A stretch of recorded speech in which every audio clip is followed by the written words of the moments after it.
महानगरपालिकेच्या निवडणुकीसाठी पुण्यामध्ये दोन्ही राष्ट्रवादी एकत्र आले आहेत। या पार्श्वभूमीवर आज झालेल्या दोन्ही पक्षांच्या बैठकीमध्ये दोन्ही राष्ट्रवादीमधील वादग्रस्त जागांचा तिढा सुटला आहे। यावर तोडगा निघाला असल्याची माहिती शरद पवार यांच्या राष्ट्रवादीचे नेते अंकुश काकडे आणि अजित पवारांच्या राष्ट्रवादीचे शहराध्यक्ष सुनील टिंगरे यांनी दिली आहे। ते काय म्हणाले पाहूयात। आज आम्ही आमच्या पक्षाच्या वतीने विशाल तांबे, मी, मनाली भिलारे, रवींद्र माळवदकर, उदय माले अशा काही प्रमुखांनी दादांची भेट घेतली। काही जागांवरती आमची चर्चा झाली, काही जागा वादग्रस्त होत्या, त्या वादग्रस्तवरती चर्चा होऊन सामोपचाराने हे सगळा तिढा मिटलेला आहे आणि बऱ्यापैकी आमचं आता या ठिकाणी जागा वाटप झालेलं आहे। अधिकृत घोषणा किंवा जागांच्या बाबतीतली यादी तुम्हाला 3 नंतर मिळेल, कारण काही नावांमध्ये आमच्या काही नावांमध्ये बदल झालाय, त्यांच्या काही नावांमध्ये बदल झालेला आहे। त्यामुळे चुकीची यादी जाऊ नये म्हणून आता आम्ही तुम्हाला काही यादी देत नाही। सकारात्मक अतिशय चांगली चर्चा झाली आणि आमची दोन्ही आकडा म्हणून सांगितलं ना की काही आकड्यावरतीच तुम्ही काय जाता मला कळत नाही। एबी फॉर्म किती दिले होते ते तरी सांगा तुम्ही। नाही ठीक आहे, ते तुम्हाला यादी आल्यानंतर समजेल। दोघांची कॉमन यादी तुम्हाला दुसरीकडे आता तुम्ही युतीमध्ये लढणार आहे ना, 65 उमेदवारच असणार आहेत का दोन्ही राष्ट्रवादीचे? काही ठिकाणी मैत्रीपूर्ण लढती असं बोललं जातं, त्याचं काय? मैत्रीपूर्ण तसं काही शक्यता नाहीये ना। बैठक सुरू आहे दोन्ही पक्षाच्या नेत्यांची।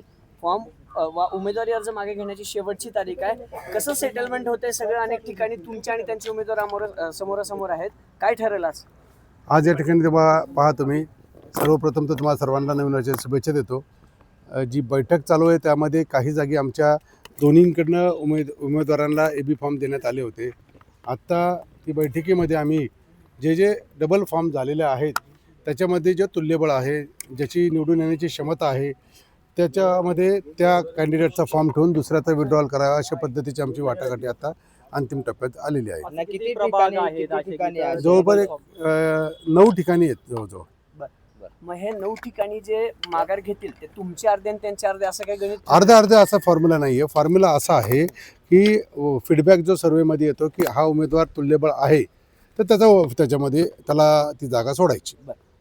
किती तुम्ही एबी फॉर्म दिले होते आणि त्यांनी किती एबी फॉर्म दिले होते अशी काय आकडेवारी आहे? आणि आज फायनल आकडा किती होईल?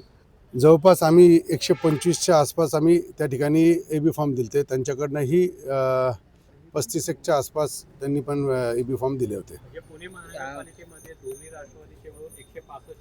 हो, दोन्ही राष्ट्रवादी काँग्रेस मिळून 100 आणि RPI खरात गट मिळून 165 उमेदवार राहणार आहेत।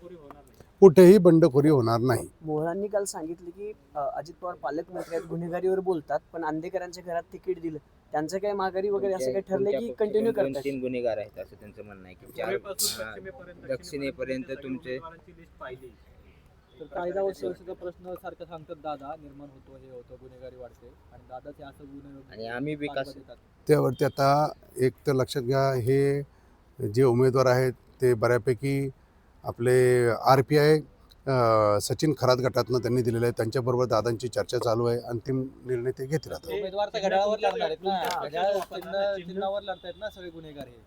हां, आता त्यांच्यावर चर्चा चालू आहे। अंतिम निर्णय अजून तर फक्त हे चालू आहे, निर्णय होईल। हो, चर्चाकडून त्यांना घड्याळ चिन्ह दिलं जाणार आहे, तो अंतिम निर्णय घेतील। आता चर्चा सुरू आहे, या विषयावर चर्चा सुरू आहे। अशा जी जागा असेल ज्या ठिकाणी तुल्यबळ त्यांचा उमेदवार असेल आणि तशी चर्चा चालू असेल तर आमचा फॉर्म्युला फक्त एकच आहे की निवडून येण्याची क्षमता असेल त्याच्यासाठी आपण शिवसेनेसोबत काही चर्चा सुरू आहे? आता मला तर नाही वाटतं चिन्ह बदलून दिलं जाणार आहे का? हे उमेदवार तुम्ही सचिन खरात त्याच्यावरती निर्णय होणं बाकी, आता निर्णय चालू आहे। कोण घेणार आहे निर्णय दोन्ही त्यांचे सचिन खरात गटाचे आणि दादा घेतील निर्णय। Okay, thank you.